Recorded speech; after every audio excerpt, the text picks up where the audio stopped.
All right, ladies and gentlemen, we are about to get started. If you can hear me, put a 1 in the chat. I also want to know what city and state that you are watching the live stream from. We're probably going to be here about an hour. I may open things up to where we can speak and we can talk. We're going to have a conversation. I'm not playing the interview I done at Bishop Carlton Pearson's bedside until probably in a couple of weeks after everything is finished, because there'll be some things I need to say. And I want to wait till it's over. Oh, I see you, Kansas City, Charlotte, Phoenix. Hey, what's up? Okay, we're about to get started. Turn your volume on. Grab the link if you're on YouTube or Facebook and send it to all your friends. We're about to have a conversation.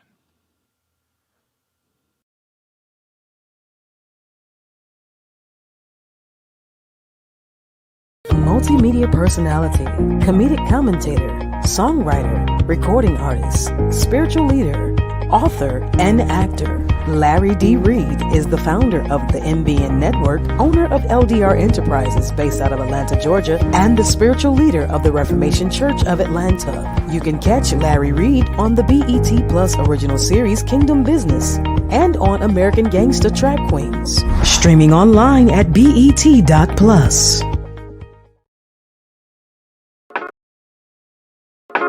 Church Critic by Dr. Larry D. Reid. An examination of the Larry Reid Live show perspective. Purchase a copy today by logging on to LarryReidLive.com. That's LarryReidLive.com.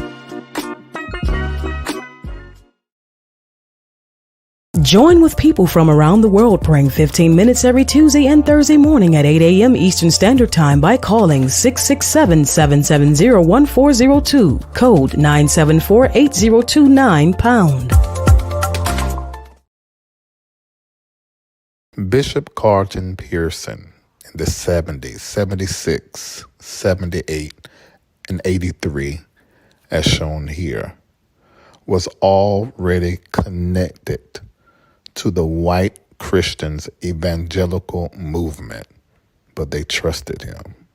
And he used that door, that favor that God gave him, to bring blackness, black worship, black praise, black Pentecostal expression to the national and international stage.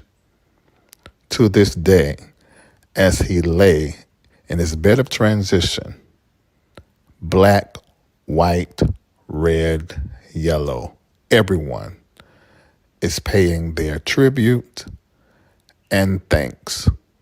Go right now to Larry Reid Live on YouTube and go watch your most favorite preachers all pay homage to the Bishop Carlton Pearson.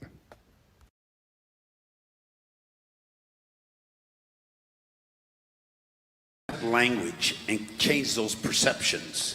The change that we're going through in the 21st century regarding all of these issues. We are dealing with changing an entire paradigm, and everybody needs to be open to that. You're so radical, you're coded for this, not just called.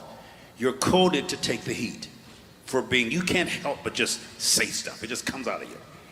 You don't have no filter, ain't got no break, just anything come out of you. Well, you're raw and rare like that. That's part of your deity, your DNA, your divine function. All of us are troublemakers in that sense. Bishop Flund is one of the most articulate, scholarly, academic, spiritual, and theological women and humans I know. She's far above most preachers you'll find in the pulpits of America. And so the prophet has been, you've never seen the master prophet ever flinch. He's been kicked and spit upon and slammed. It doesn't faze him at all. He just stands right there like he don't hear it. Bloomer is a troubleshooter. He can be a troublemaker, but he's a troubleshooter. We send him all over the world to fix stuff. All of us are rascals and radicals, and so are you, or you wouldn't be among us. You're a bunch of rascals, that's what you are. And we send you back home to make trouble, good trouble. Good trouble.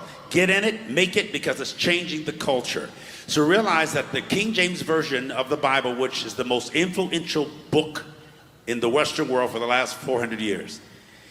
The old folks used to say, if it's good enough for Paul, it's good enough for, I mean, the King James. Well, it's the most inaccurate translation we have. Yeah. It's been changed at least 40,000 times. They keep tweaking it and changing the language. There's translation and transliteration. And so it continues to go through. It's pretty much outdated itself. So there's a whole new, we have to create a third testament. Are y'all hearing me? A new canon. A third testimony. Uh-oh, let me stop. All of them is in there. So get ready for some of the most earth-shaking. There's so much tension on the planet. The collective consciousness of the people is causing the earth to respond. It's correcting itself. It's cleansing itself. The universe, it's clearing itself. Things are going to seem really crazy for the next year or so. So fasten your seatbelts. Be ready to change. Make the change, as I said earlier. Man is the change, and ultimately master it, because it's here, and it's not going away until we have a brand new and a brave new world.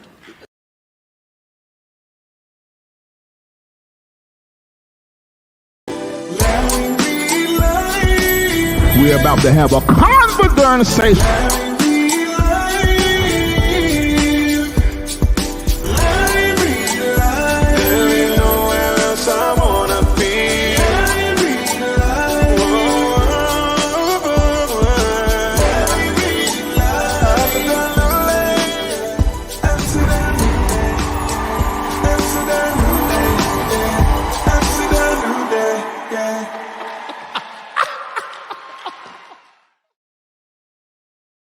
All right, ladies and gentlemen, we're about to get started. We're going to have a conversation, absolutely. I'm going to ask everyone right now to go ahead and hit like and to hit share so that everybody can be involved in this conversation. I want to share some things with you. I'm just a friend, colleague of Bishop Carlton Pearson, and I'm pretty sure if you've followed the platform for a while, it was sort of us three and sometimes four, me, Bishop Bernard Jordan, and Bishop Carlton Pearson. And we enjoyed such synergy and sharing, and we saw each other in each other. And we still do to this day, although Bishop Carlton Pearson is not with us in the physical now, but he is. On the other side, he has made his transition out of his body, his earth suit, and now he is in spirit and in the ancestral plane. And so to relate to him now is difficult for the flesh because everybody misses him. And we all going to miss his voice, the way that he sounds, his presence, the way he smells, the way that he touches you, the way that he's engaged with you as if you're the only person in the room. And that's going to be difficult, but we have also been given a gift, such a great gift. And for many of you, something is happening to you since you have heard about his death. It's as if you are starting to get an understanding of some of the things that he was saying. And ladies and gentlemen, I just want to say to you that his transition is just one of many transitions that we should be paying attention to prophetically. What do you mean? It's a sign of what is to come and also where we are. And where we are right now as a collective, especially in the Black Christian church community, we're in a point of pivot. And we've been in this space for a little bit of time. And as a result, there's a sifting that is going on and a shifting. And so some who have beaten out the way and gotten it started, now all of you, all of us, we must be the succession.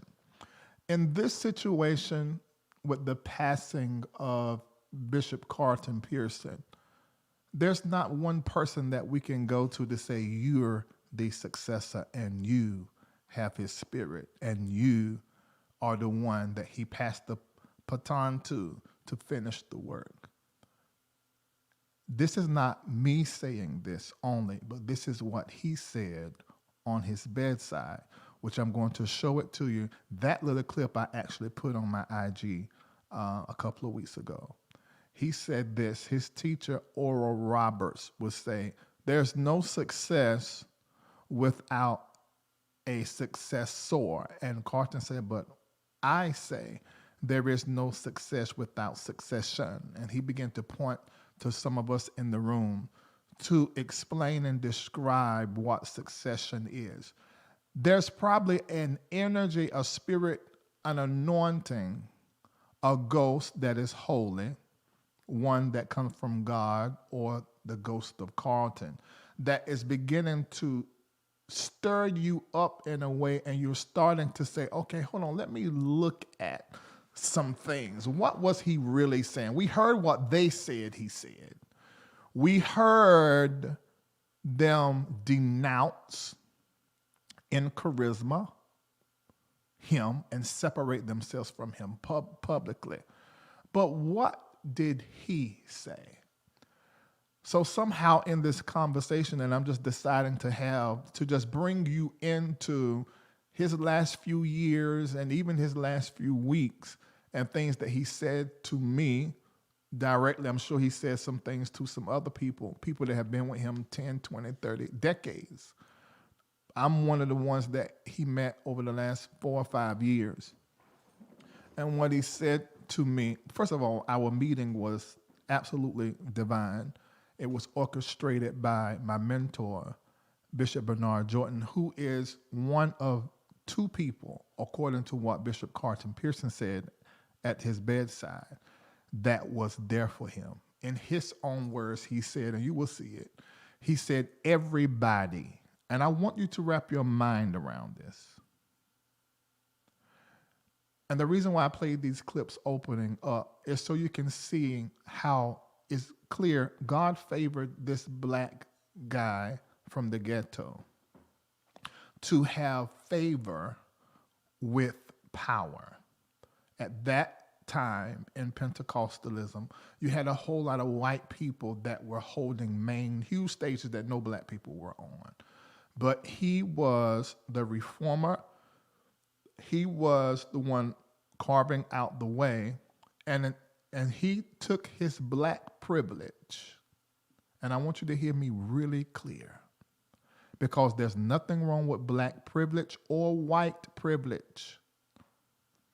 But how you use the privilege is either good or evil, selfless or selfish. Which is the issue I take with some of the most notable black privileged pastors and preachers. But I'll get to that. He took his black privilege and he brought everybody else that was exceptionally gifted. So God had to get in his eye, get in his ear, get in his spirit, and heighten his discernibility and knowability, and point him to the gospel artist, to the preacher, to the teacher, that he should platform on this platform that now white evangelicals, Pentecostals, those in power who had TV, national and international TV, who's watching just Carlton's stage. I want you to put in the chat, Carlton's stage. And that may be something that we're going to keep referring back to, but it just hits me in my heart now. These eyes on Carlton's stage looking for black talent, black spirit, black anointing, black body, black expression. And it was Carlton stage that he used by divine providence. I believe that he used that thing to usher not just the black church, but the entire body of believers beginning here in the West in America.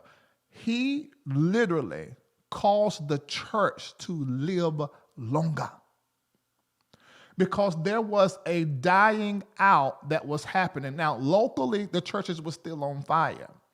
But when it came to these great big meetings and things of that nature, it had begun to become commonplace. But Carlton remembered the church in her glory and wanted to create Azusa from 1901 that began there.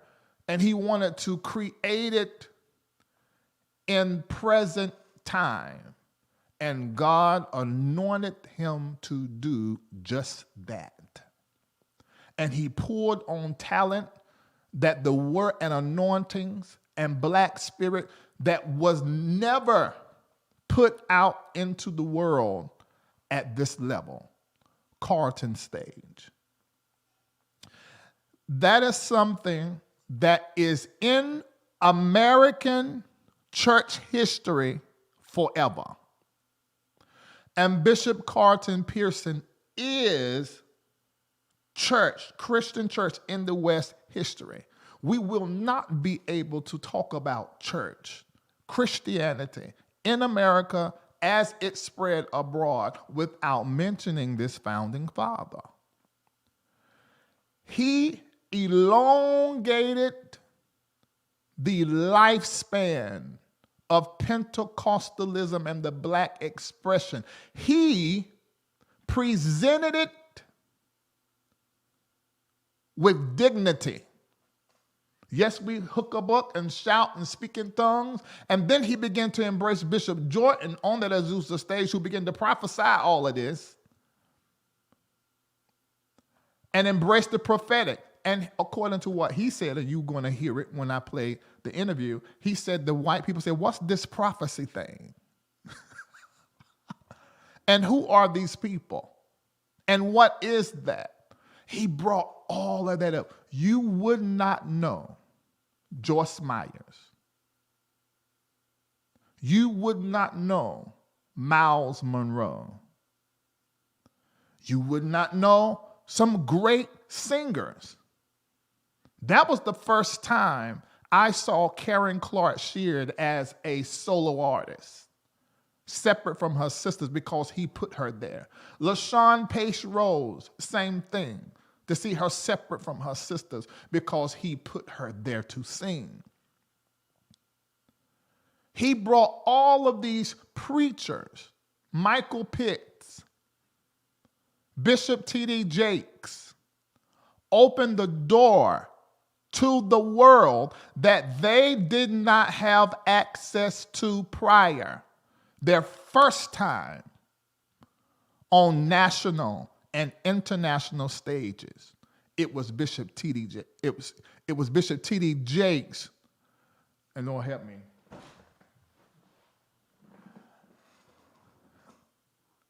I don't want to deal with that right now.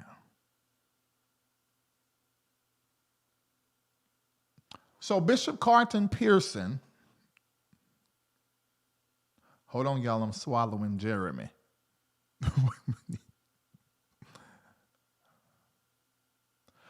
Bishop Carlton Pearson used his black privilege properly. Now,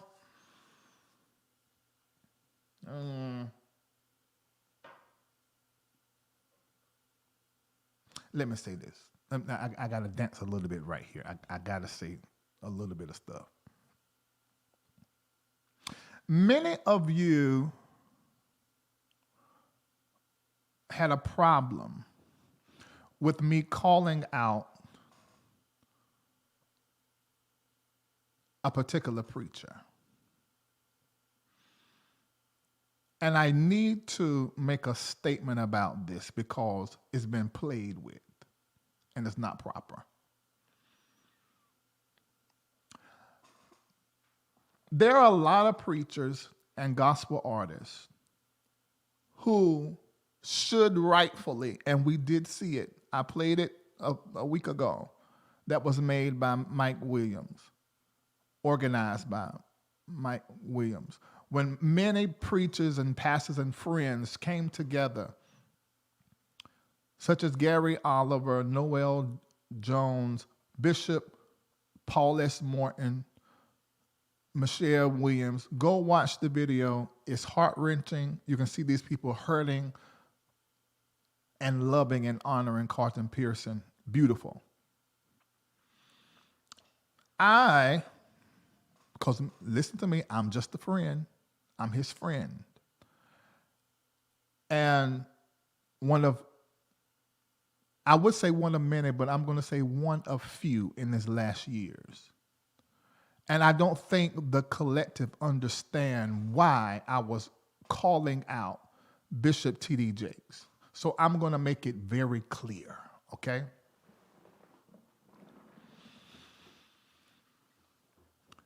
Number one, the reason why I called out Bishop T.D. Jakes is no different from the reason that I called out so many other different preachers over the last few years. Because it's something that they did to someone that they need to make right. Let me repeat this, because if you don't get this, you're going to talk stupid. The reason why I called out Bishop T.D. Jakes is the same reason I called out all the rest of the preachers that I've ever called out on this platform for not taking care of their children, for not owning that they are the parent of a child, hiding women and children for tens of years from the public eye, and then one day showing up.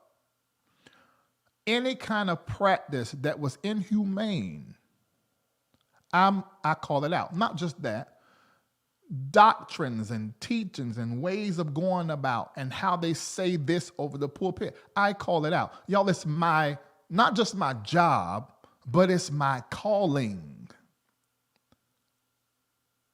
And this is why I wrote the Church Critic, so that you guys can actually get a good lens on the reason why I say and do what I say and do. Yes, doing commentary is a big industry, because that's what I'm doing. But I got drafted into this. I got pulled out of my pulpit. I got pulled off stage and got pulled into entertainment. And God set this up like this, to do the very same thing I was doing all the time and still do when I go into a church, in the pulpit or in the audience, and God speaks to me and gives me a corrective prophetic word about something and someone I know nothing about. See, a lot of you don't know that part. But those who know me, I've been doing this from 15. But this is the packaging here in 2023. So the reason why I called out Bishop T.D. Jakes is the same reason that I called out all these other preachers. There's something that he did that he needed to, in my opinion, acknowledge and repent for. Now, let me say this so you can get a good view of my integrity in my personal life and professionally. Just like Bishop George Bloomer, Bishop Carlton Pearson, Dr. Larry Reid knows where all the bodies are. I'm going to say this again. Dr. Larry Reid, Bishop George Bloomer, and Bishop Carlton Pearson know where all the bodies are. Let me just say it like that. And every preacher from Bishop T.D. Jakes down, I hate to say it like that, but that's how we think, from Bishop T.D. Jakes down knows it. And me even sitting here right now some of them are shaking. Probably even Bishop T.D. Jakes himself. But they don't need to shake. Because Dr. Larry Reid, Bishop Carlton Pearson, and Bishop George Bloomer are never going to come public and tell just stories. That would make us no different from a gossip blogger. That will make us no different than some of y'all. How you take what somebody say, one side of a story, and then you come out here and preach it like it's the truth. So we don't do that. But what we do and have done in light of Carlton being on the other side now, is call the people directly or work behind the scene to bring resolve. The original fixer is Bishop Carlton Pearson. Paying money, bringing resolve for tens, if not hundreds of preachers and pastors, building them back up, holding their secret, and helping them out. And Bishop Carlton Pearson has done this for loads of people. From Bishop T.D. Jakes down. That baton got past the Bishop George Bloomer after they successfully killed Bishop Carlton Pearson in media. Who killed him? Oral Roberts, his teacher, Bishop T.D. Jakes. And they did this stuff in publications without even calling him. John Hagee. And the list goes on and on and on and on and on, where they publicly, in and through media, denounced and separated themselves from Bishop Carlton Pearson. Marilyn Hickey. So many different people. And these are people who Bishop Carlton Pearson has helped. I want y'all to hear me.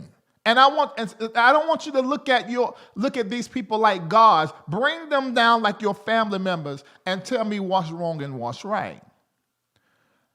I, Larry Reid, will call my own self out if I done some dumb, stupid, wrong, off, erroneous shit.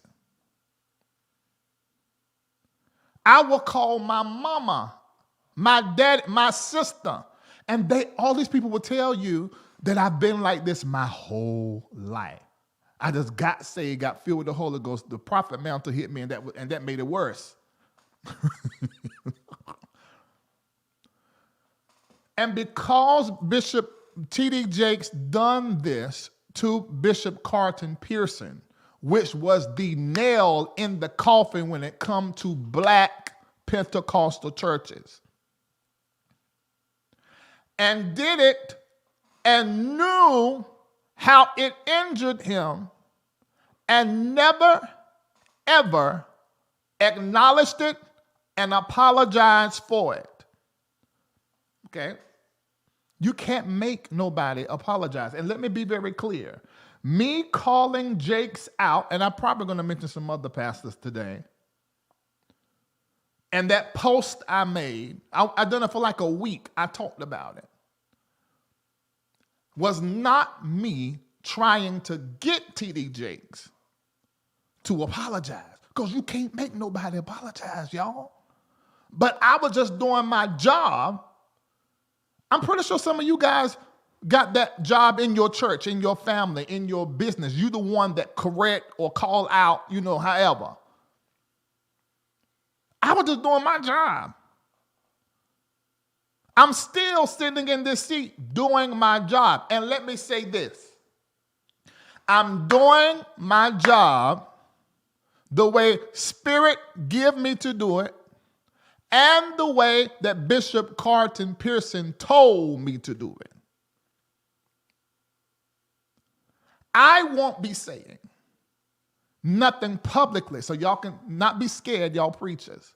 I won't be saying nothing publicly that isn't already public. However, I want you to know that I know, because what you did not know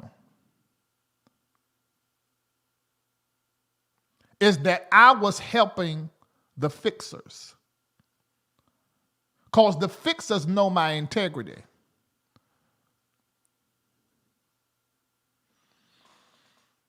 So I was just calling him out on that. I said, because I asked everybody and some other people around Bishop, flood the internet with love about Carlton Pearson, because he's going to see it. While he can see it and feel it, flood it. And thank you, you guys did that. Artists, pastors, big and small, I hate to say that, but that's the way we see it, began to flood the internet. But pastors who I know he helped and they harmed him didn't. And that's how we got at Bishop T.D. Jakes. Now, somewhere between what I was saying and what my purpose was surrounding discussing Bishop Jakes, I don't know who was between me and him, but whatever they told him triggered his ego. Never did I say that Bishop Carlton Pearson made Bishop T.D. Jakes. I never said it. I never said it. Pull the clip. I didn't type it. I never said it. But whoever, now y'all do know how I operate, right? So I'm not in the dark. But whoever went to him and said that Larry Reid Live said that Bishop Carlton Pearson made you, lied and done the work of darkness, because I never said it. What I said was, I want Bishop T.D. Jakes to publicly online. Now, see, back then it was newspapers. Some of them was e-papers, magazines when he denounced them. Now social media runs everything, and his platform is bigger now than it's ever been. What I wanted him to do was just to say something positive about him and acknowledge him while he could hear it. I already know the 3 or 4 times from his pulpit that he has said, Bishop Carlton Pearson helped me along the way. Or well, actually, that's not what he said. And years ago, when Bishop Jakes would tell the story, he was very specific. I played one of those videos. I have 2 more just like that where he was very specific years ago.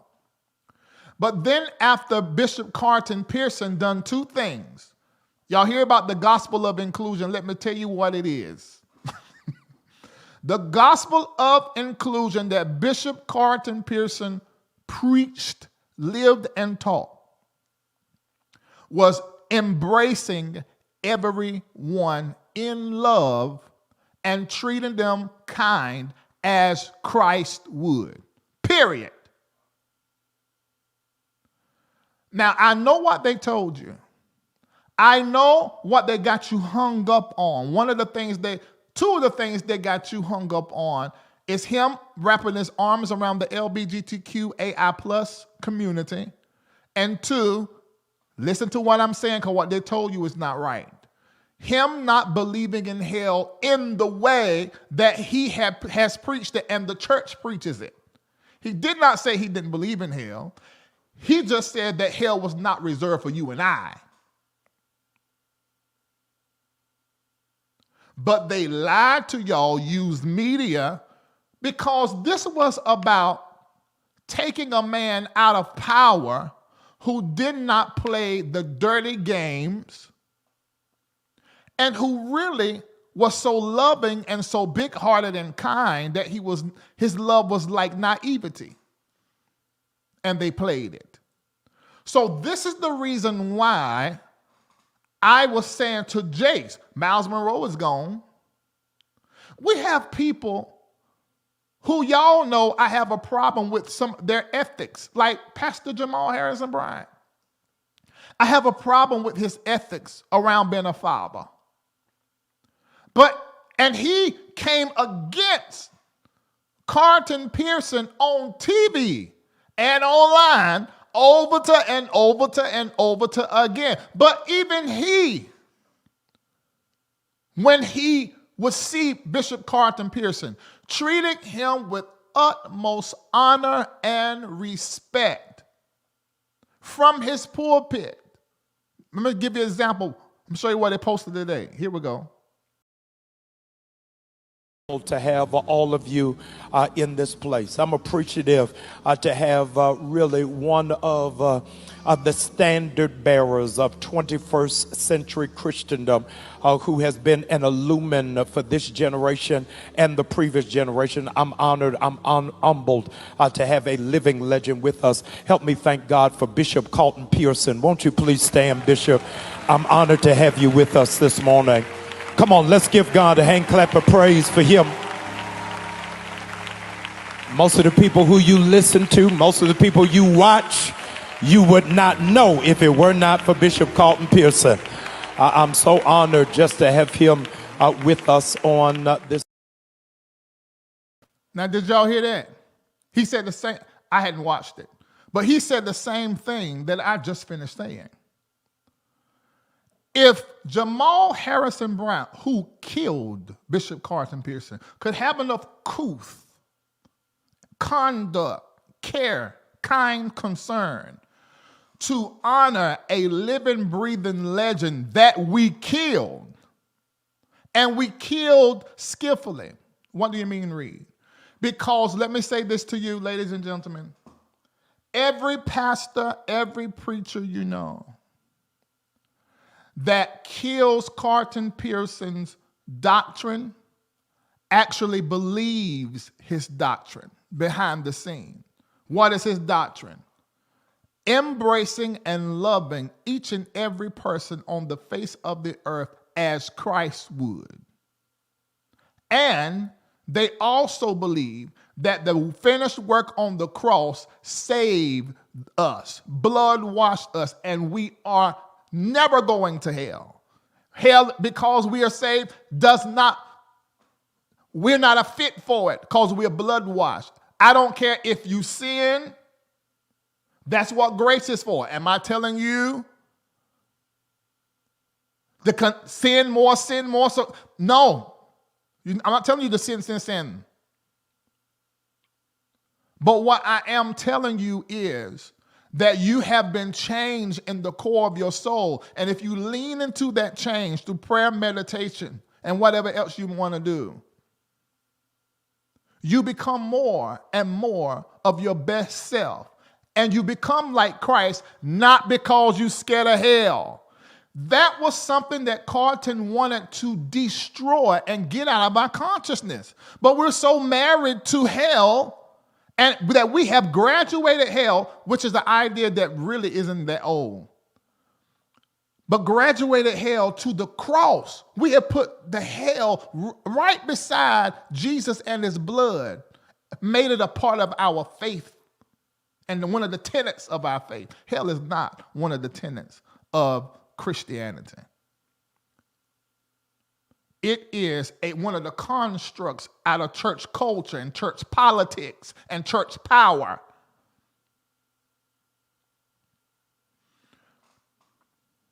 So that is the reason why that I was pointing at Jakes, because of what he did. So I went on that week. I'm talking that week. Okay, when I'm doing something that you're supposed to do, it's too late for you to do it. And talking, somebody in between me and Jakes lied. And then, not this past Sunday, Sunday before the last Sunday, he went in his pulpit And he said this. When I first started preaching years ago, they would say, I go preach for somebody big time. They say, they made my ministry. They made me who I was. I said, well, good. If you made one, you can make another. But the truth of the matter is, this is what God's doing. And it's marvelous in our eyes. If you know God made you who you are, no matter who tries to take credit for it, if you absolutely are said it. Now, when I saw this, first of all, it was sent to me 159,000 times. And when I saw it, me being me, I said, oh, he's not. And they're saying, he's responding to you. He's responding to you. I said, no, he's not. He's not responding to me. No, Larry, you need to go over there. He's turned off his comments on his last 2 posts on IG because so many people are telling him to honor and speak up concerning Bishop Carlton Pearson because they watch your show. I said, really? So then I went over there. This is on the Sunday I got this clip. I said, oh my God, the comments are blocked on the last few posts. I said, I didn't tell nobody to come over here and start harassing Jakes. I said, okay, people feel the way they feel. So then I put the video up, which it went viral and sparked more of the conversation. And my issue with the clip, because I'm not even thinking he's not responding to me, because I didn't say that Carlton Pearson made you. So you're not talking to me. So my problem with what he said was, well, if you made me, go make another.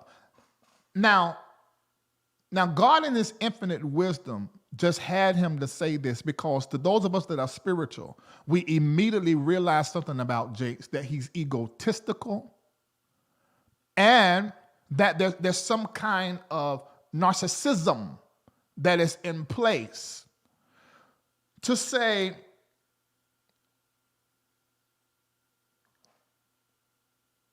that if you made me, then make another. So that's what drew me in to his video and started paying. I said, now wait. Because see, I already know some things because of working on the back end. I said, he has manifested in front of tens of thousands of people. Of course, those that are Jake's worshipers, they won't see it. Just like they don't see certain things plainly in the Bible. It's church brain. It's a mental illness. But those of us on the outside looking in were like, wait, Jake's your slip showing.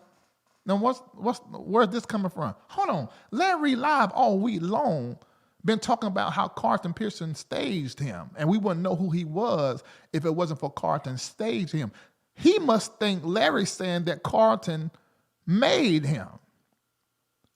So when I started saying that, and I looked, Prophet Manasseh posted up under there and called out the ego and the pride. Now, that was a thing for me. Because yes, that's my spiritual brother.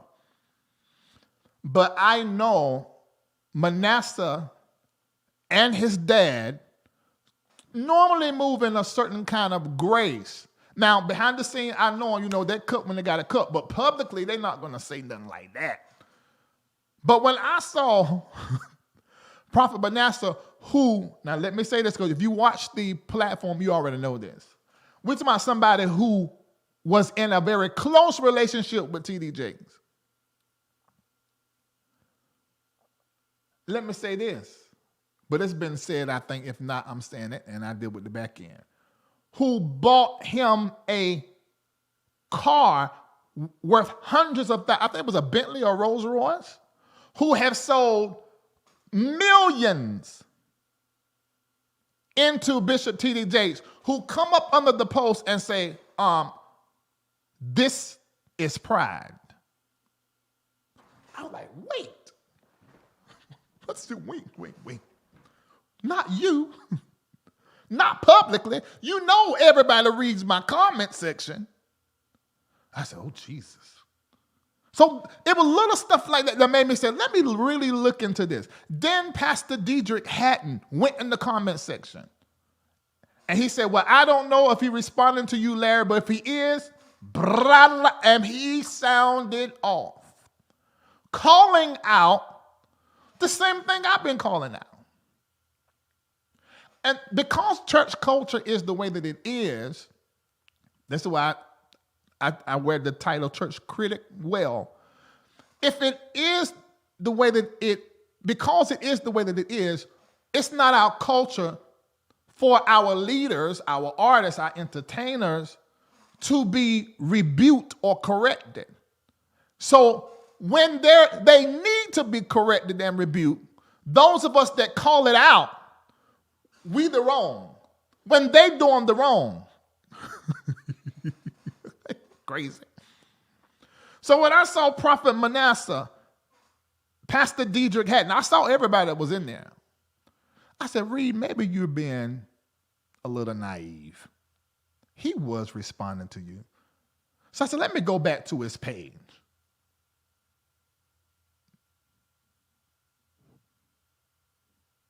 I go to his page and I got blocked. I said, Lord, he was talking to me. Oh my God. I said, oh, he got the wrong idea. That's not what I was saying. That's not what I was saying. Who was it? The people in the chat? Who was making him think that's not what I was saying? I was just reminding him of the person, the human, Bishop Carlton Pearson, who God used that you abused publicly. And what really itches the middle part of my breadbasket is that you did it on white folk, and I'm not talking about skin, I'm talking about whiteness, on white folk platform. Stephen Strange with his ragged ass that done the same thing to my spiritual father that I had to undo on my platform. Let me give y'all clarity what I did right to you didn't even know. They killed Charisma, Bishop Jordan. Bishop Jordan, I met in 2018.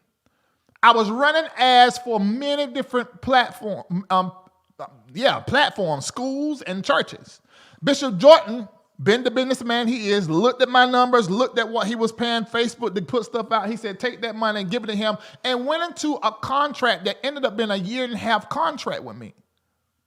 And then that's for advertisement. But when I ran the advertisement, the comment section and the things that were saying were so horrible. I'm like, oh my God. Now, mind you, I'm still getting to know him.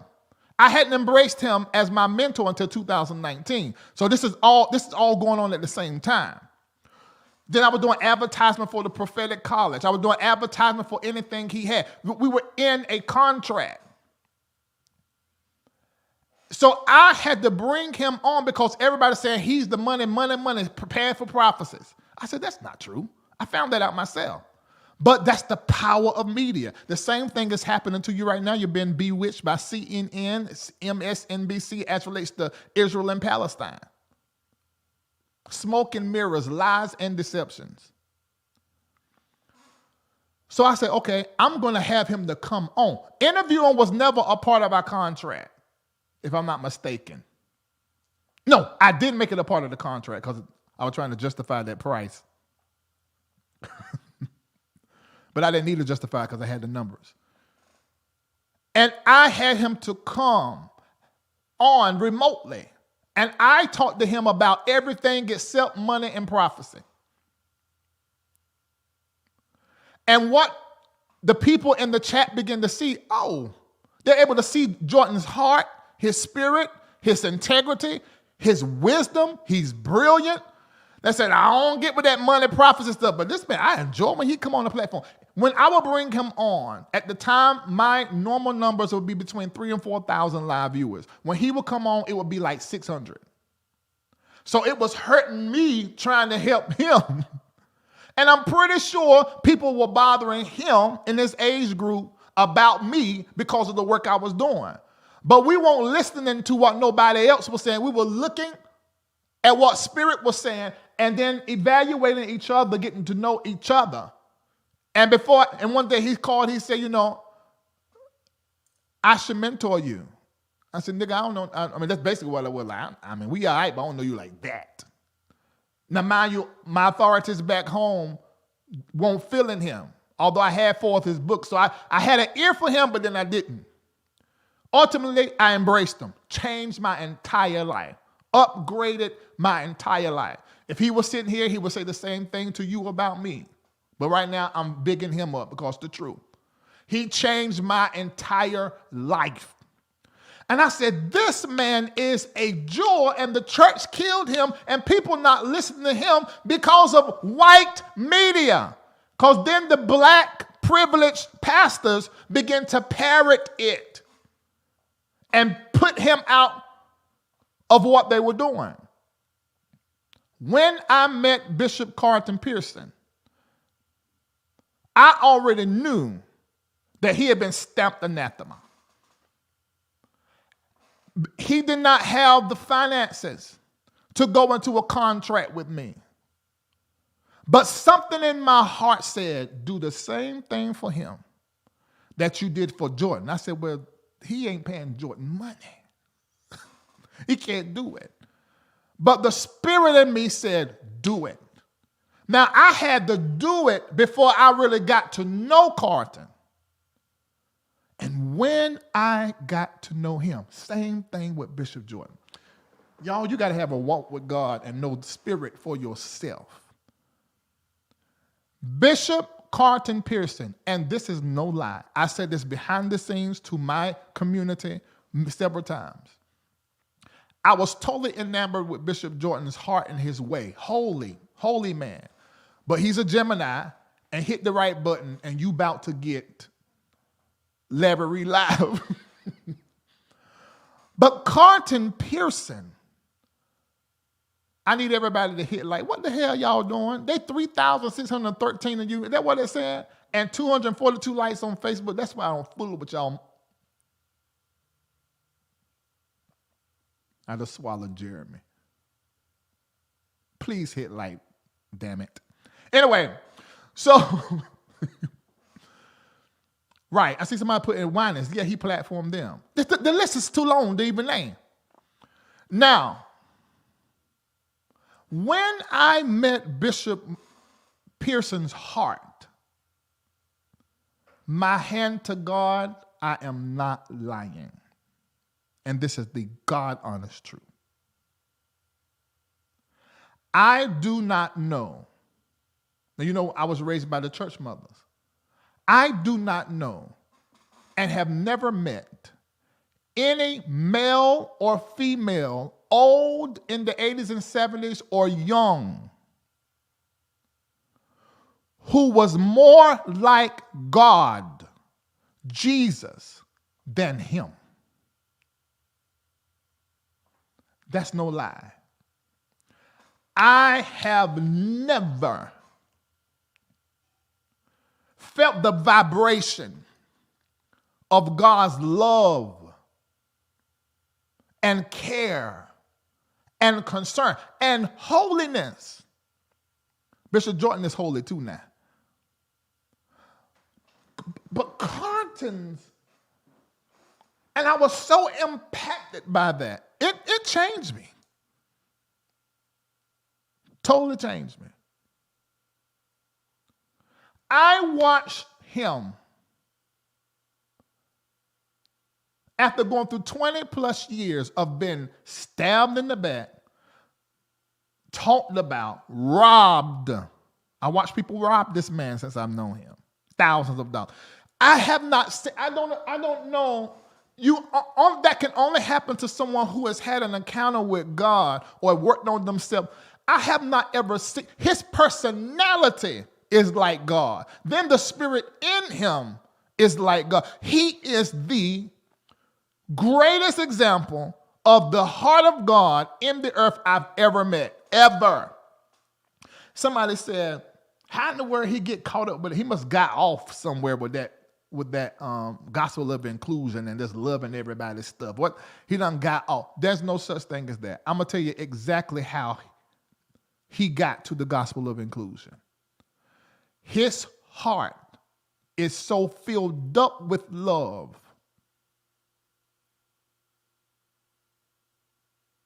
that it threw him into God likeness. And when he ran into the heart of God, his heart met God's heart.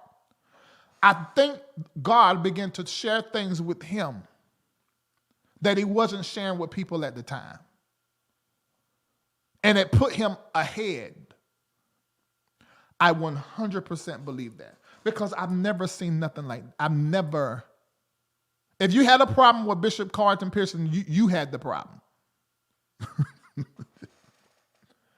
I couldn't wrap my mind around it. Even on his deathbed. Now let me tell you, let me bring it to the weeks and days leading up. Okay, so he always come to my event when I pull my patrons together. 3 or 4 days prior to that, he said, "Oh, I can't wait, but I feel a little funny. I feel a little sick. Let me go see what's wrong, but I'll be there." His next text was, "Oh my God, I hate so bad I wasn't there," because we had the event. And he said, it bothers me so bad. You know, what can I do? Bitch, you ain't got to do nothing. And he said, and at that time, I can tell it now. He said at that time, it was in early August. He said, the cancer has returned. He said, but do not tell anybody. I said, okay.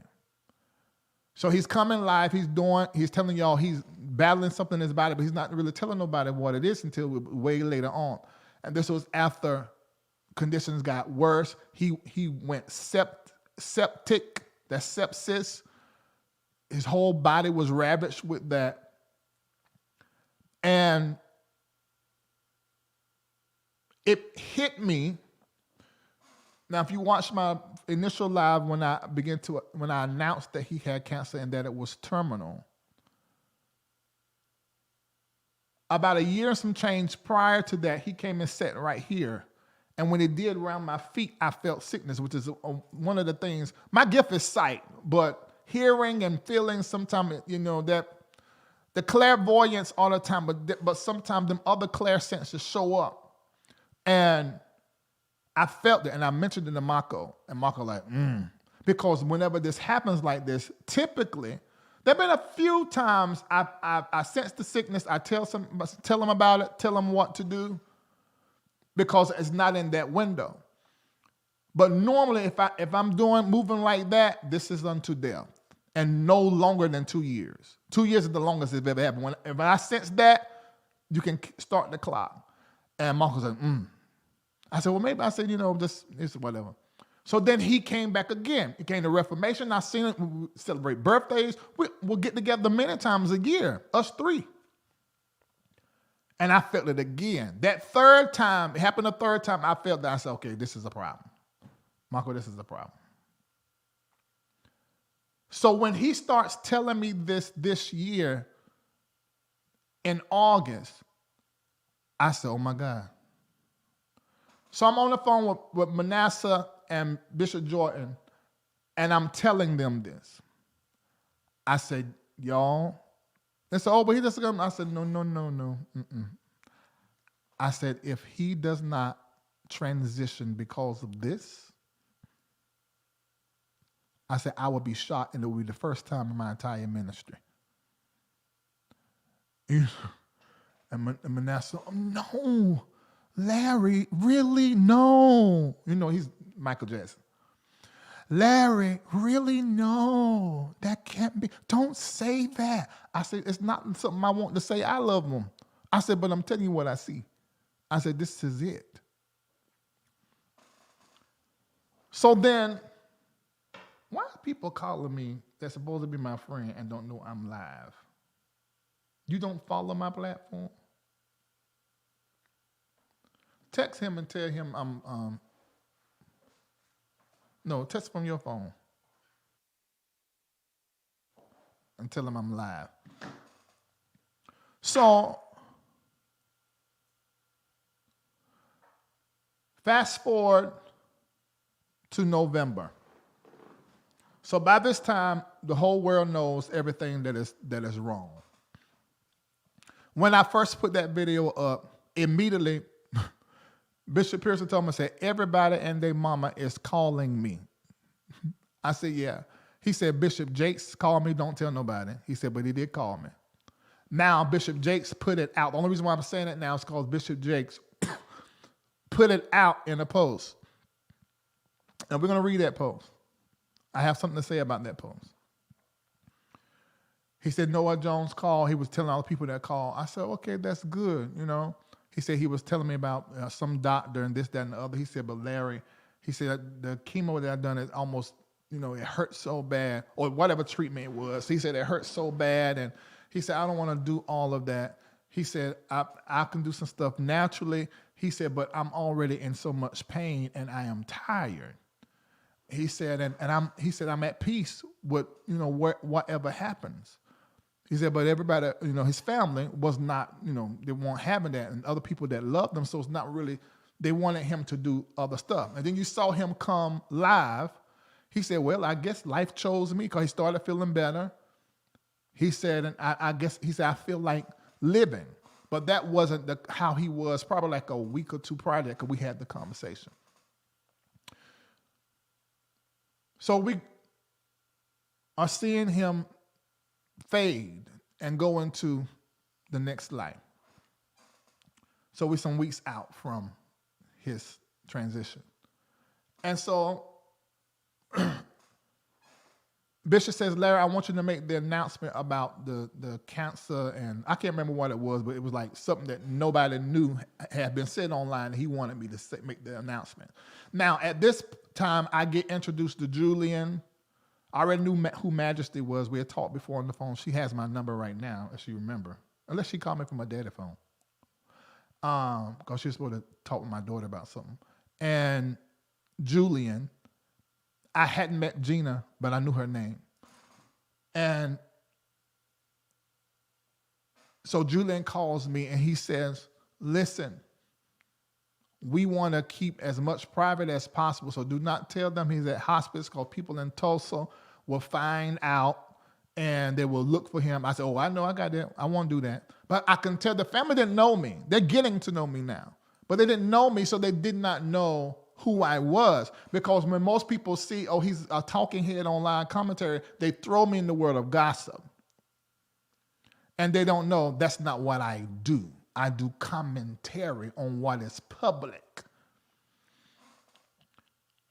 Gossip's intention is sabotage. And I do not have that intention in my real life. Certainly not on this show. And so that was his way of calling in a nice Carlton Pearson way. Saying, just don't tell. I know what Daddy said. Tell everything, because that's what he said. He said, I don't care. Tell everything. He didn't care. Because Carlton trusts me. He know me.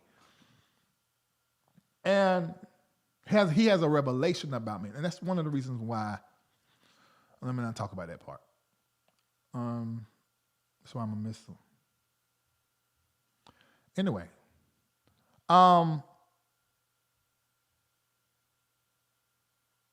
So he says, don't share the hospice thing. I said, no problem. I had no problem. So I went live. I did not share it. In fact, people were saying in the chat, I said, I didn't say that. I said, y'all making up stuff. But I knew where he was. Then about 10 hours later, his former wife put it up and said he was at hospice. I said, okay, maybe they just wanted to make the announcement. But you do know whenever grief, let me say this because this is a powerful point that Carlton said. Grief, when it comes to visit, it connects to all of your trauma and unfinished business. I'm adding to it. So it's like what Carlton said, but what Larry said about what he said. Grief comes and then attaches itself to your trauma body. And all unfinished business, trauma pulls it up.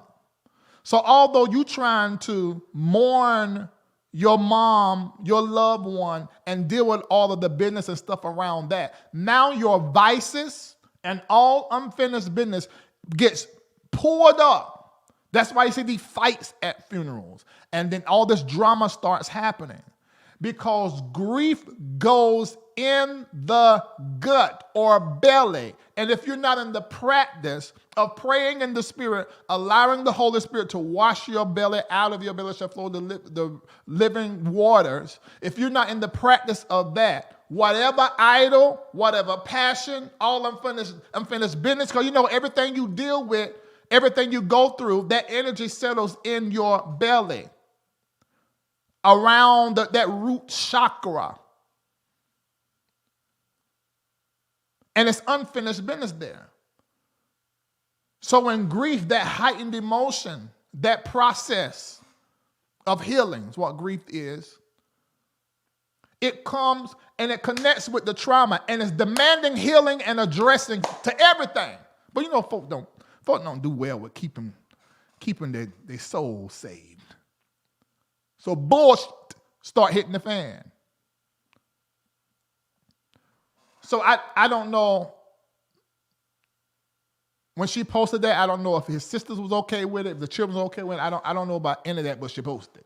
So at that point, I said, well, I let them say hospice. I ain't saying it, but today is the first time I think I said it when I went to visit him. So then Carlton says, Larry, I need for you to come where I'm at. We need to do an interview. I need to empty out. I'm just going to tell everything. Now, mind you, these people have been calling him that he has not heard from in years. People that should have been giving him an apology. He saw Bishop Jakes when it was his 60th birthday. Sam, his assistant for many years, took him there. Of course, the church like, oh my God, Carlton Pearson. So Bishop said from the pulpit, Carlton Pearson is here, and God bless it. It don't matter, what come, what go. God will use whoever to open a door for you, and he helped me along the way. Well, that clip was sent to me.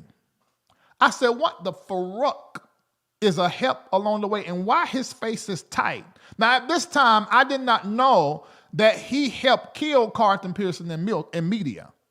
And basically, he became the new black token boy that white Christianity and evangelicals look to approve us blacks. Because that's what happened. Now you thinking back now, so, oh my God, Larry's right. It sure did. I remember. Yeah, that's right. Jakes became the black token. Bishop George Bloomer became the fixer. And Carlton was thrown away. So when I seen that clip, I said, wait. Why is his face tight like that? Did I send you that video? Huh? I got it. I want to play it. Look in the Dropbox. Let me know if it's there or not. Hold on, you know what? Let me look. Oh, I got it. No, that ain't it.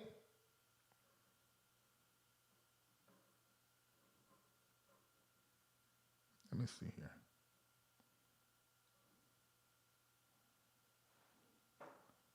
How can I tell if this is it or not? When I first started preaching years ago, they would say, That's not it. Okay, hold on. I'm gonna find this because I want to play it. Because you're gonna see what I said. Because when I seen it, I said, what the hell is this? What's going on between them two?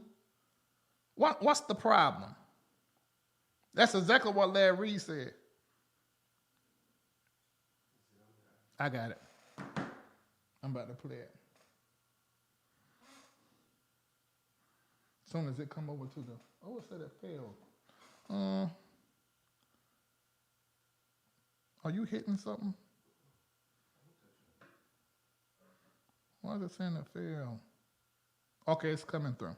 All right. All right, I should have it. All right, so I'm going to play this.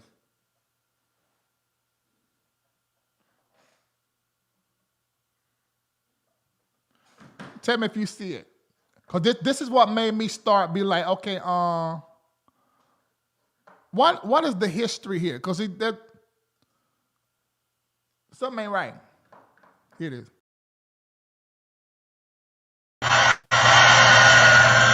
Yeah, I'm so grateful. Some of you might have noticed that Bishop Carlton Pearson came to service. He was always waiting to speak somewhere, but he came by, brought me a gift, and I was grateful for that, and thankful because he helped me along the way. He did. He helped me along the way. I don't care what goes or comes. God uses people to help you along the way. You don't get where you are by yourself. And I'm grateful for it. So that was when I began to be like, wait, what? He was looking down the face. I said, this is until you help along the way. It don't matter, God will use anybody. I said, wait, Carlton Pearson ain't anybody. You know him. So this is the reason why. And so then I went and read the article. I said, nah. I said that. Now this what burnt. You know, if you got some good soup, y'all may not. I'm from North Carolina. When they take all them vegetables and everything and put in there, and oh my God, I wish I had it. Now my mama, she would put hamburger and onions and the peas and the carrots and the corn. Oh my God, I almost want to ask her to make some so I can drop by the house on Friday when I'm down there for the funeral, up there for the funeral, because that is some good eating. But if you got that pot, you ready in your mouth, set to eat it. Set. And somebody let it sit up there on the stove too long and it's burnt, and now the whole soup got a burnt taste in it. You can't even eat it. That's when I was like, okay, this soup is burnt. Why in the world is this energy that I'm getting from this? So I had to start asking questions. And y'all know when I call people, they answer. And then I begin to get the whole story. I said, oh, okay. Because now Jakes takes Carlton's place amongst the powerful whites, getting all these book deals, powerful whites.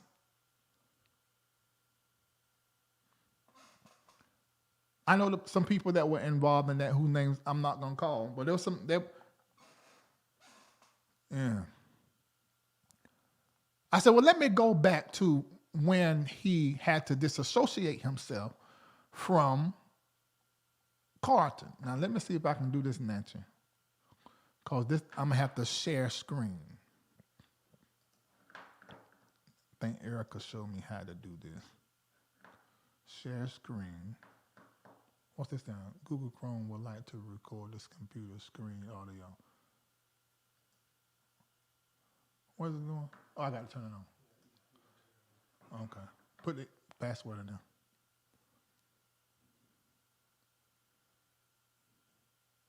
Modify settings. What's this?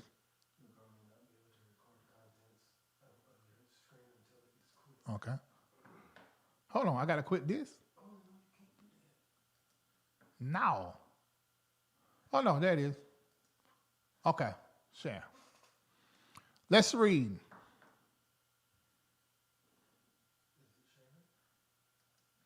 Y'all see it on y'all screen?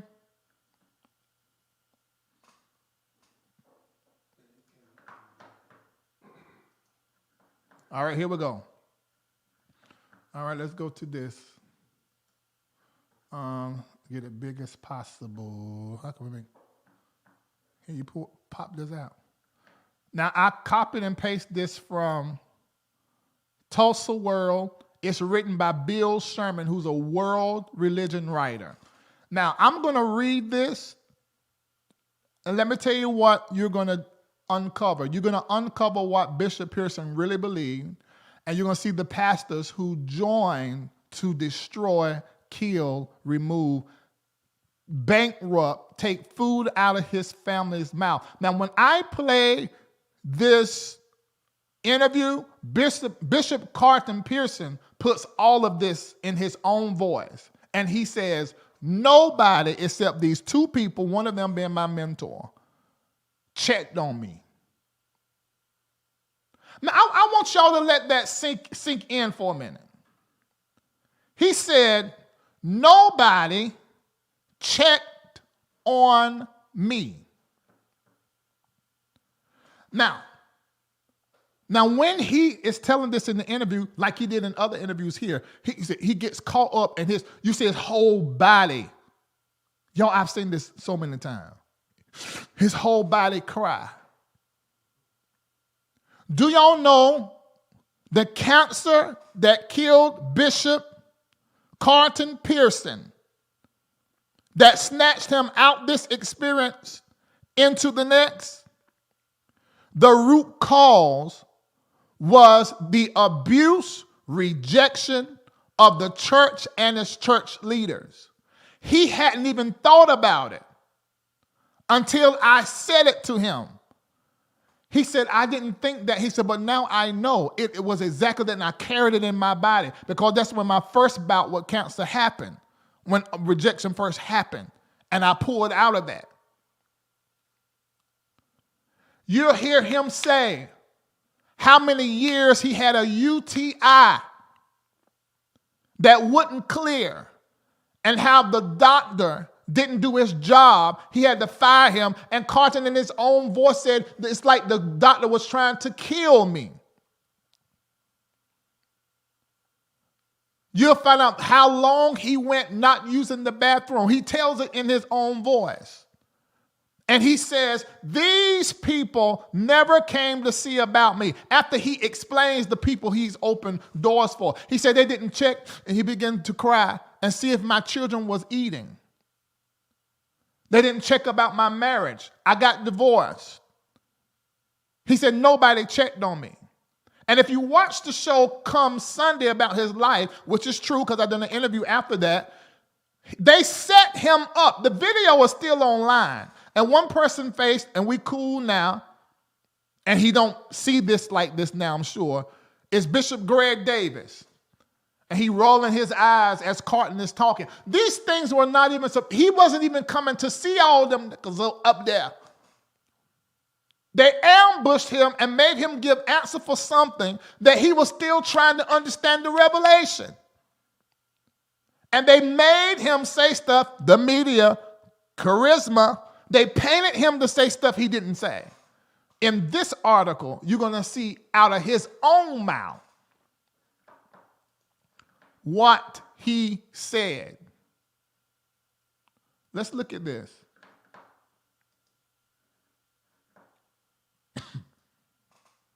All right, let's go into this.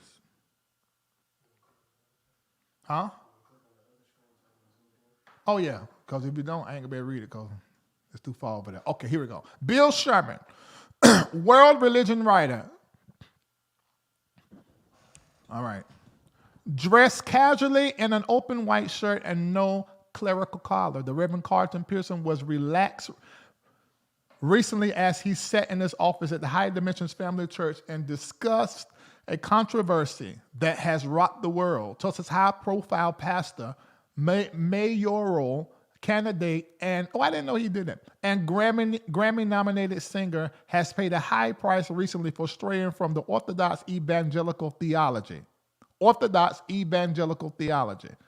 All of you that are in the black churches huckabucking the doctrine your pastor is preaching is Orthodox evangelical theology with his black ass, in which he was raised. His alma mater, Oral Roberts University, has denied him use of the ORU Mabee Center for a Azusa Street conference and forbidden his church buses to pick up students for services. He has resigned from the ORU Board of Regents. Several associate pastors have left his church and attendance has fallen off. National Christian publications and leaders have criticized him. Here we go. He believes the controversy undermined his support among evangelicals in the mayoral primary earlier this year and possibly cost him the election. Did you hear what Carlton said? Even his dry cleaner refuses to do business with him. This is in his city that he put on the map. I just flew into Tulsa. I ain't even want to be there. I don't know why. Hell, nobody want to go. The only reason us niggas was going to Tulsa is because of Carlton. Pearson's troubles began as word got out in the Christian community that he was teaching a form of universalism. Now, this is what they said, the media. This is not out of Carlton's mouth, that everyone will be saved. That theology put him at odds with evangelical churches, and the many mainline Christian denominations would teach that Christ's death and resurrection make salvation available to all people, but that each person must accept the salvation. Now, my brain has no mental illness called church brain. So in this sentence, I see the contradiction. But that ain't what I come in here to do. Let me keep reading. In a 2-hour interview last week, the 49-year-old Pearson did not back down from his position, which he calls the gospel of inclusion. My posture, this is Carlton, my posture is that all will be saved. Are you hearing this? With the exception of a few, he said. Now, go back up here. It said, which teach that Christ's death and resurrection make salvation available to all people. Ain't it? Wouldn't y'all agree Christ did it all? I mean, that's for us. It's everybody. But that each person must accept salvation. Now, that's where we get into the doctrine of salvation, which needs to be discussed in the church. He said, my posture is that all will be saved with the exception of a few. He said, I believe, listen, that most people on planet Earth will go to heaven because of Calvary, because of the unconditional love of God and the redemptive work of the cross, which is already accomplished. Ladies and gentlemen, is this not what we believe or not?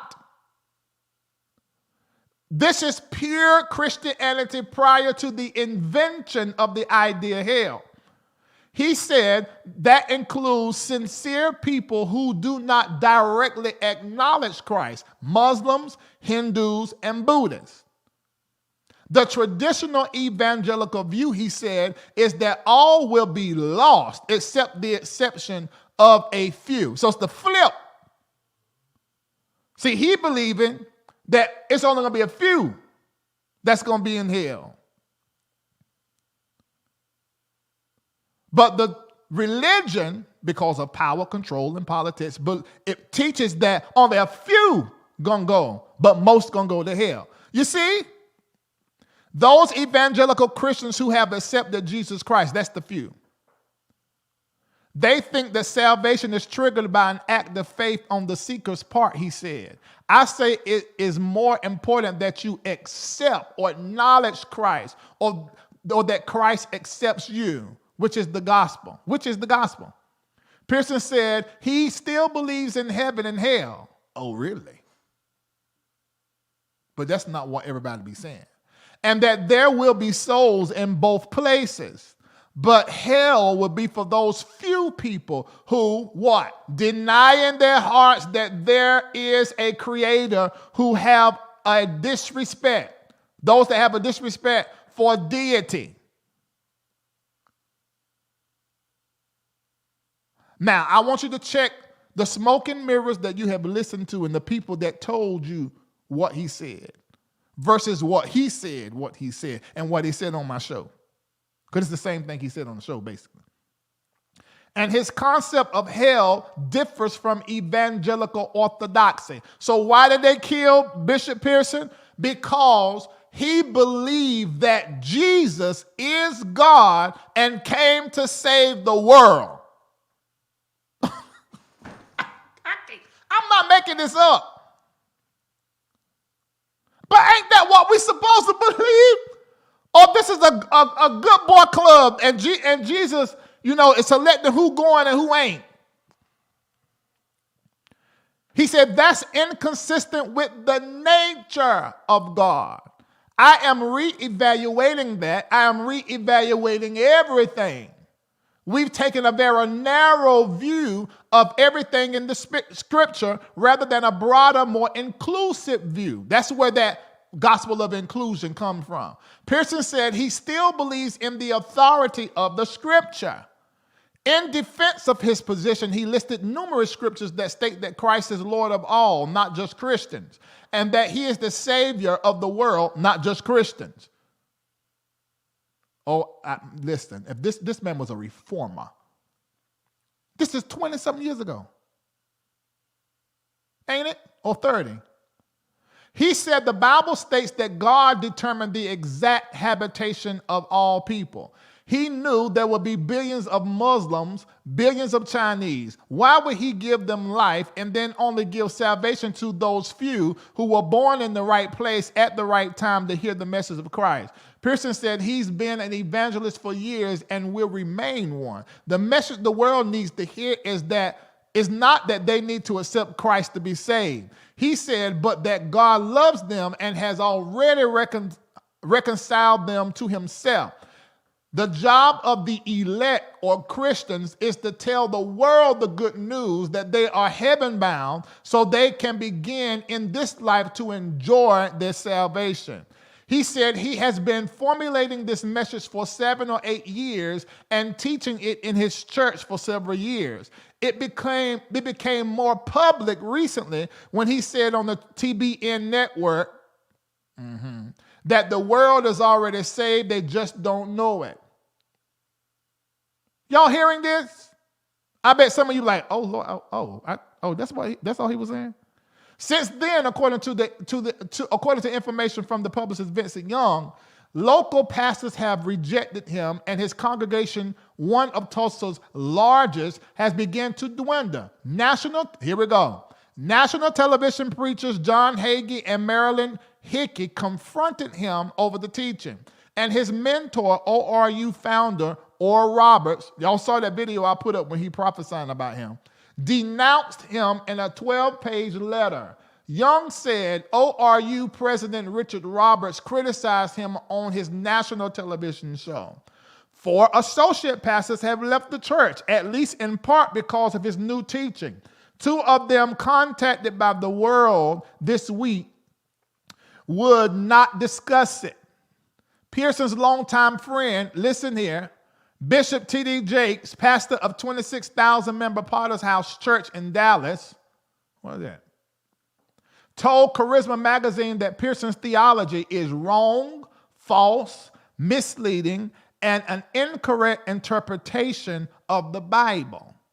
Then Oral Roberts University spokeswoman Jessica Hill said that ORU has had a long-standing relationship with Pearson in high dimensions, but his gospel of inclusion eliminates the redemption of that Christ bought on the cross and contradicts the Bible. Where'd they get this from?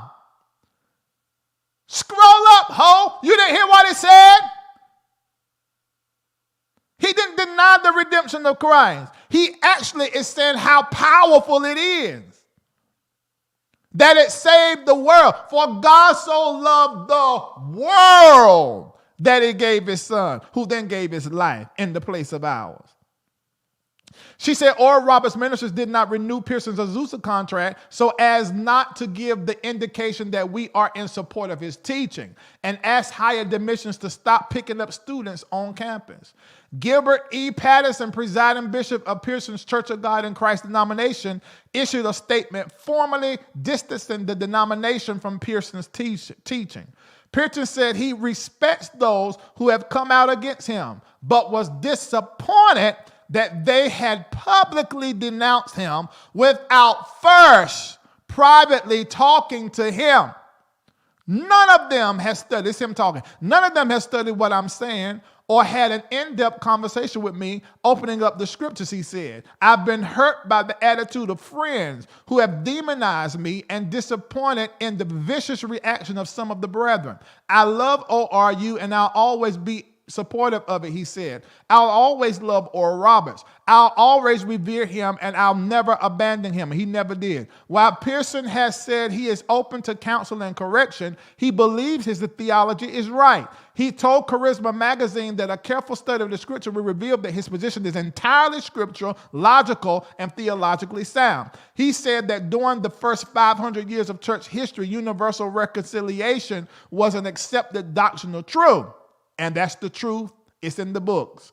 Pearson does not intend to drop the matter. He is planning a conference in October to openly discuss the doctrine and is considering a book to explain and possibly called God is Not a Christian. I'm going to make an issue of it, he said. We presented an inaccurate gospel. It's a very narrow gospel, like my bishop says, a narrow cross versus a wide cross. I will vociferously oppose this religious, arrogant, ignorant spirit of self-righteousness, bigotry, and intolerance, and it is rampant among us who call ourselves evangelicals. If I'm thinking soberly, this message will bless millions. I'm going to win because it's the will of God, and I've got the guts to take the heat.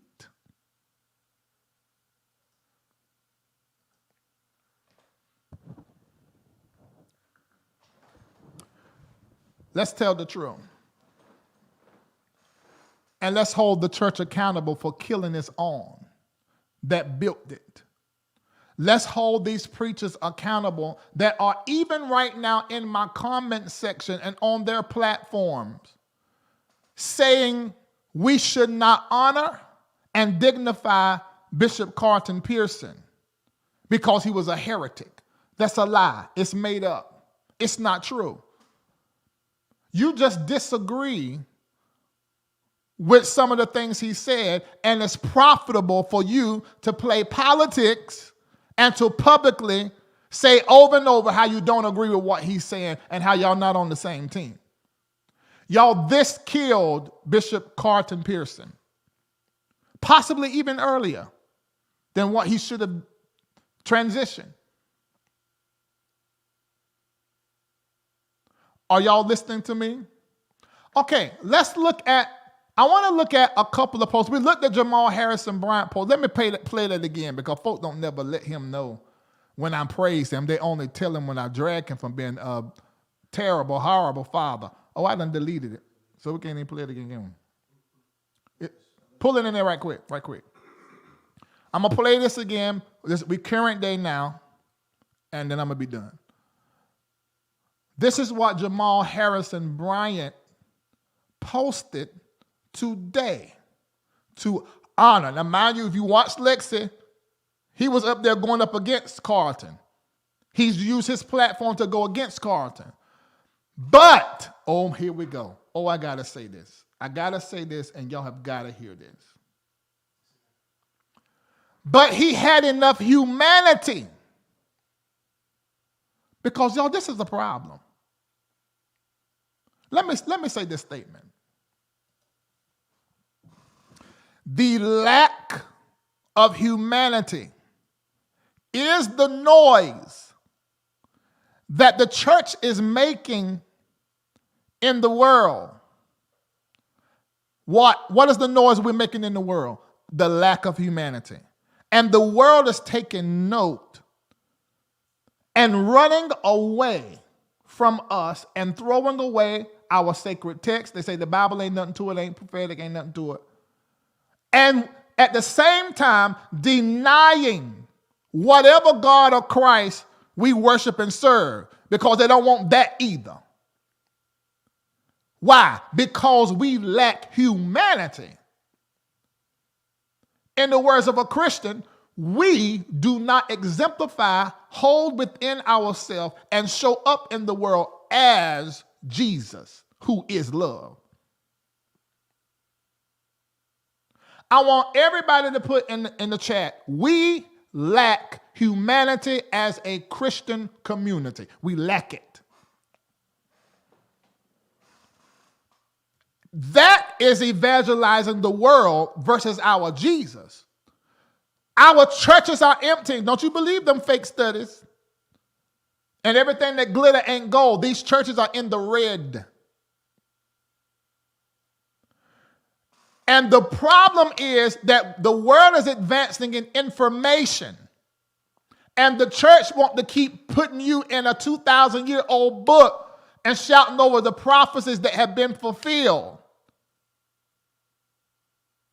We know the Bible is prophetic, but we also know that it has been interpreted tens of thousands of times and translated rather, tens of thousands of times over and over and over, and the copy we got now is not the full, complete, oldest copy that come out of Africa.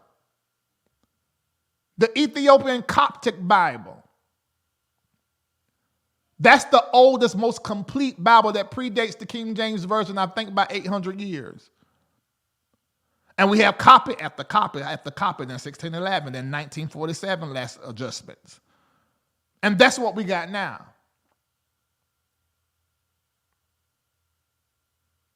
So because of that, and we have that information now, if you think what I said is not the truth, that means you just don't like information. You like old information.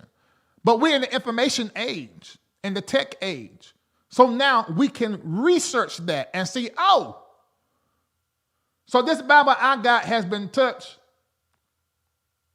I think it's 43,000 times that it has been translated. So you know there got to be some stuff in there that is not prophetic and not historical or scientifically proven. That's just common sense. You can stay dumb or ignorant. That's a better word. You can ignore it and be ignorant. You can do that. Or you can get on Google. My God! Let's look at these posts. Now, I just showed you Jamal Harrison Bryant, or I didn't. Did I show y'all? Let me show you these 3 posts. I'm going to say something about it, and I'm going to go about my way. So let's play the Jamal Harrison Bryant post that he made today. Did I just play it? No. Okay, let's play it right now because people didn't see it. Grateful to have all of you in this place. I'm appreciative to have really one of the standard bearers of 21st century Christendom who has been an illuminator for this generation and the previous generation. I'm honored, I'm humbled to have a living legend with us. Help me thank God for Bishop Carlton Pearson. Won't you please stand, Bishop? I'm honored to have you with us this morning. Come on, let's give God a hand clap of praise for him. Most of the people who you listen to, most of the people you watch, you would not know if it were not for Bishop Carlton Pearson. I'm so honored just to have him with us on this. Okay, now I want to look at 2 other posts, and I am pretty sure that y'all gonna get this back to these people all twisted kind of ways. But I got it, Kendall. I want to look at these posts. The first one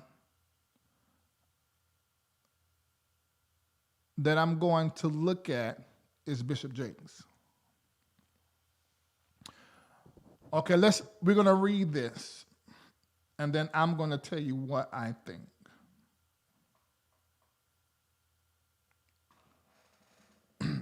All right, y'all ready?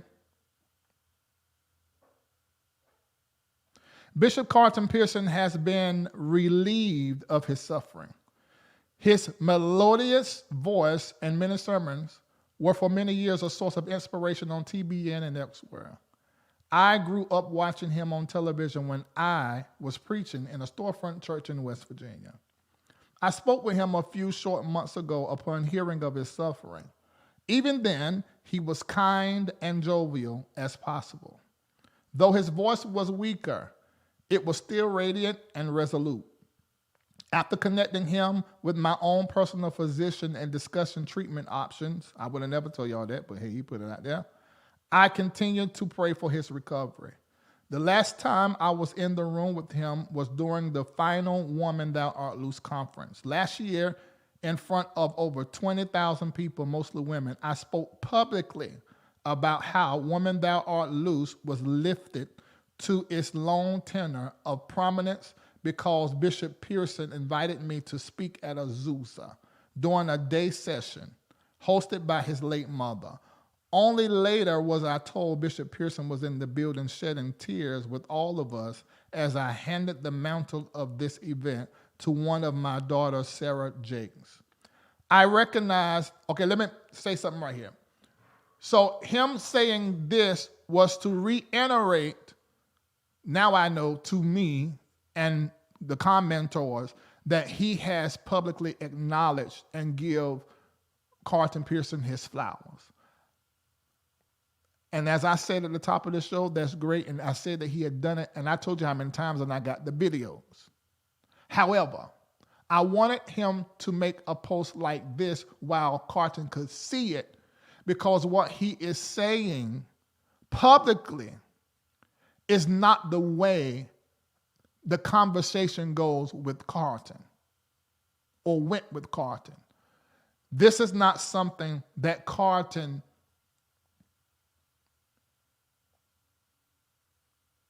hears in a conversation is always from a stage. Are y'all getting what I'm saying? What I do is call bullshit out. And I don't like church politics. So when I begin to read this, and we're going to go back to reading it, by this time where I stopped just now, I'm already peeping bullshit. I said, okay, this is going to be a political thing. One thing I said when I done the live announcing about his illness, I said, if you are going to speak publicly about Bishop, can you do it in love and don't state and restate how y'all not on the same path, you're not in the same teaching, or we went our separate ways? I said, because he is leaving. He does not need to be reminded of the agony and the pain that you put him through by publicly disassociating from him. So just give him his flowers. Just do that. So I already knew when I was reading this, I said, this is about to be some bullshit. I recognize that it is God who has always ordered our steps and designed our way, and I thank him for choosing and using Bishop Pearson's graciousness to help present my ministry to an audience I would have never otherwise met. I can't help but reflect on the significance of the role he played in my life. This is great that you're saying all this, and this will work for the people who feel like that I guess, antagonizing him, but I'm not. Let me say this. So this can be in my voice, my face. And I want y'all to hear me. It's not about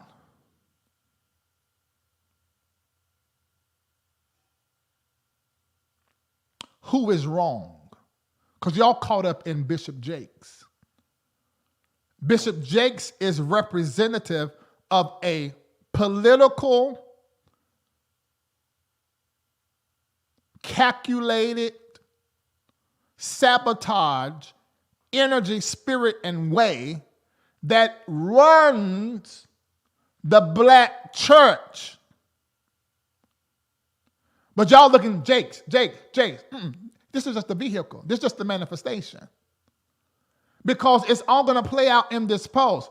Because he can't give this praise without mentioning to his white handlers that I still don't support what he believed. Why does that matter? And this is why I say the church lacks humanity. You don't have to agree. None of us have to agree. But we are commanded to love. And this is a love violation. Let's go. Let's go a little bit farther. Y'all want to go a little bit farther? And I'm done with this after this, I think. I can't help but reflect on the significance of the role he played in my life. If he had not extended his platform, there might not. You see this here? Now see, listen. I say I can peep stuff. I smell ego. I gotta make sure you know I honor you, but you need to know that I'm the ish, and I would have got here anyway. I might not have been such a robust tenor of the Women Thou Loose message. I will forever be grateful for his discernment at the time when he was so prominent. Y'all catching this? And was unknown. As I was unknown. I know you all have often heard me tell this story and others that preached my experience on Christian television. So it's like trying to clear himself from doing one thing that egotistical and narcissistic political black preachers can't do, is own their shit and say, I apologize for killing you and disassociating you in media, on the internet, in magazine, without calling you. If I did that, do you know how some of you will drag me? I can't do it if I ain't got access, but if I got access or can get access, that's improper. And you got his number and longtime friend, according to the writing. And you will not acknowledge that I should not have handled him this way. That's it. That's it. Common courtesy. But when narcissism, greed, we cannot have this conversation concerning no Jakes, if you ask me, and not mention greed. Because that whole situation with Cora and that baby, that ain't a bit more handled right. And if you believe it is, just say, I worship and I praise Jakes.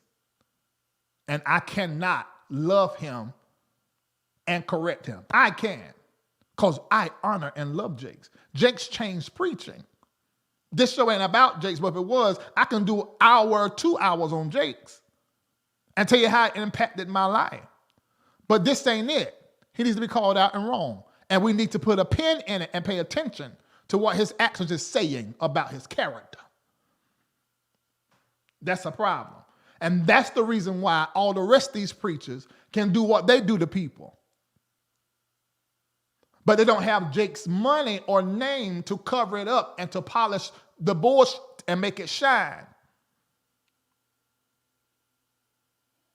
Okay.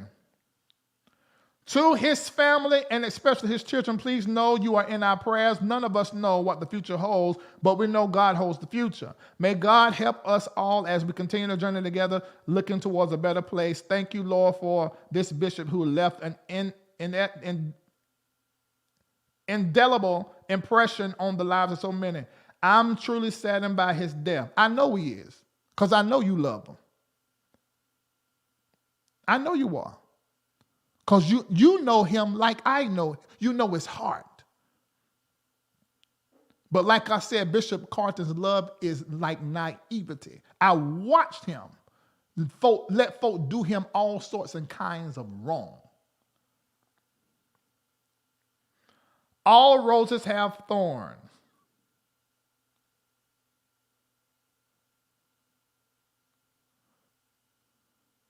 I don't know what that means. What is that? All roses have thorns, but you, oh God, pick them as you please.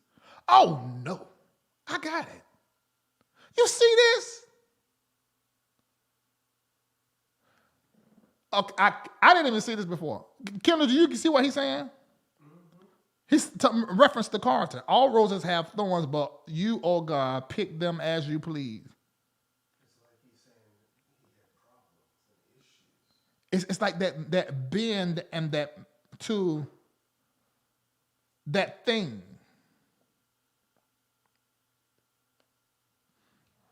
Hold on, in this clip, I don't even see where he was said that we went two different paths. I must then pull the right clip, or either he edited it before I grabbed it. All right, now there's one more that I'm about to read that I saw today. And it's gonna, and it may, let me just say this. I'm gonna read one more comment, And I do not know how people are going to take this because I have a point of view on it. Maybe I should wait till afterwards. You know what? Wisdom says wait till afterwards. But let me say this. I seen a comment, and I'm going to address it.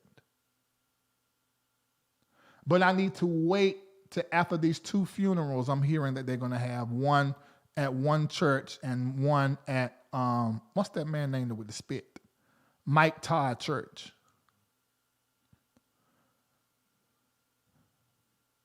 I don't know which one I'm going to go to. And I hope it does not happen when I'm supposed to be in Dubai or LA.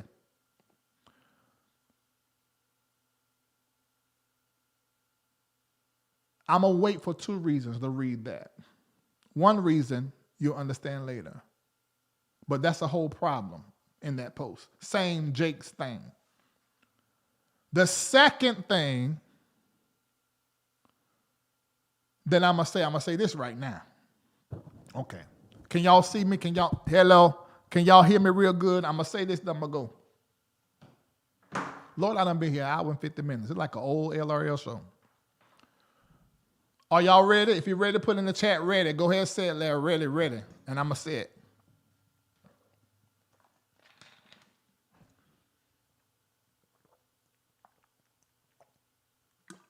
All right. Y'all, this is just my job. When I get up from here, I'm leaving this in this chair unless I didn't process something right. And just those of you that do not know, my lens is a church critique lens. That's my book, Church Critic. Go get it. And my critique is for it to upgrade and get better. You cannot get better without critique from a coach. So that's all I'm doing. They don't make me better. Like I said, if I'm wrong, I catch myself. I call myself out. I've came up here and had to apologize for stuff. But when I'm right, I'm just right. And the measure is not what I'm saying is right. It's not about who is wrong. It's about what is right. Put that in the chat, and that's LRL. So if you use it, quote me. It's not about who is wrong. It's about what is right. It's not about who is wrong. It's about what is right. It's not about who is right. It's about what is right. So the only reason why I am right is because what is right is love, honor, apology, acknowledgement, owning your shit, and then straighten it out. And if you can't see that, I wouldn't want to be your friend.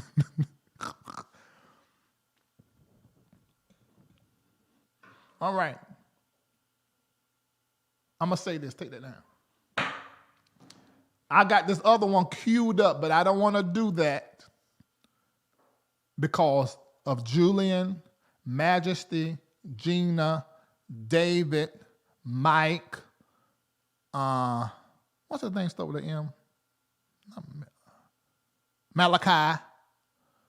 These people who've been around Bishop for years, who don't know me, but your bishop and I was in love with each other. Energy, spirit, ministry.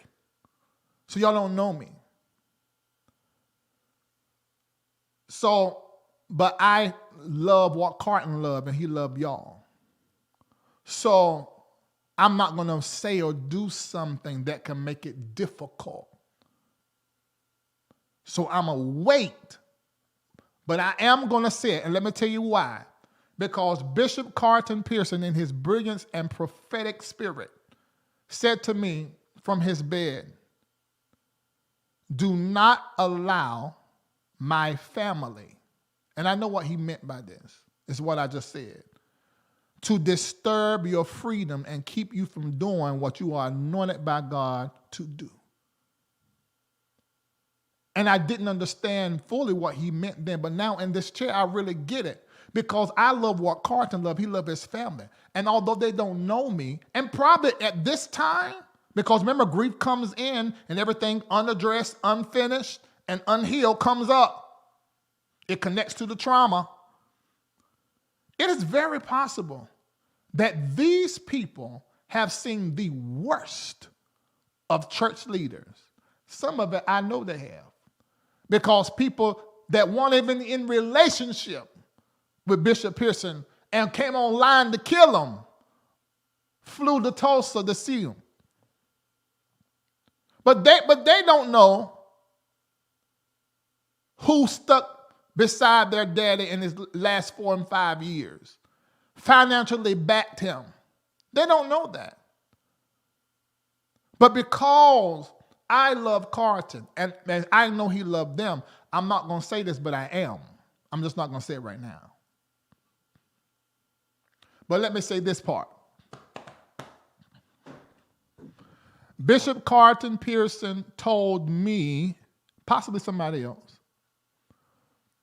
what he wants for his legacy and for his homegoing celebration.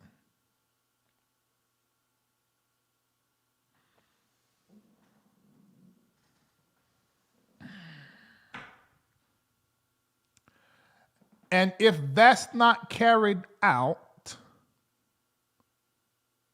I'm going to skin you alive with my commentary, my comedy, and any sword anvil in the spirit that God will put on my tongue that day to lacerate you until you bleed out the diabolical blood that pumped through your selfish, raggedy-ass body.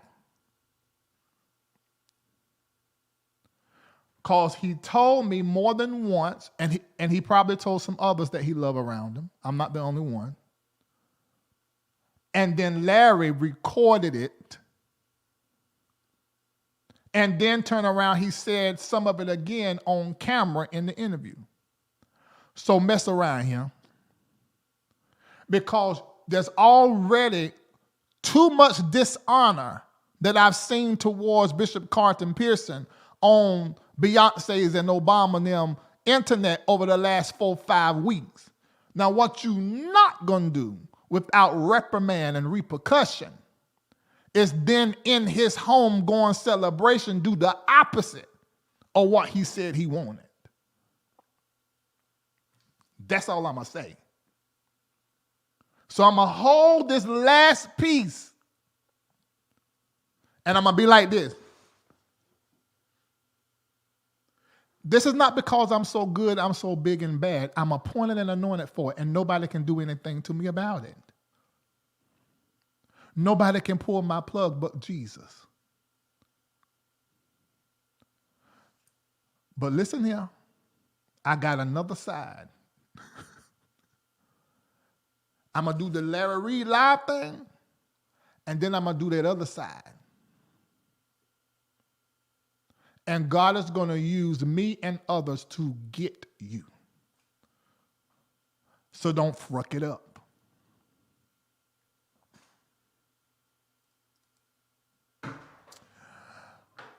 Oh my God. All right, I feel like I'm complete. Ooh, I was carrying that thing. I think I'm complete. I love each and every last one of you guys that I know your character and you belong to me.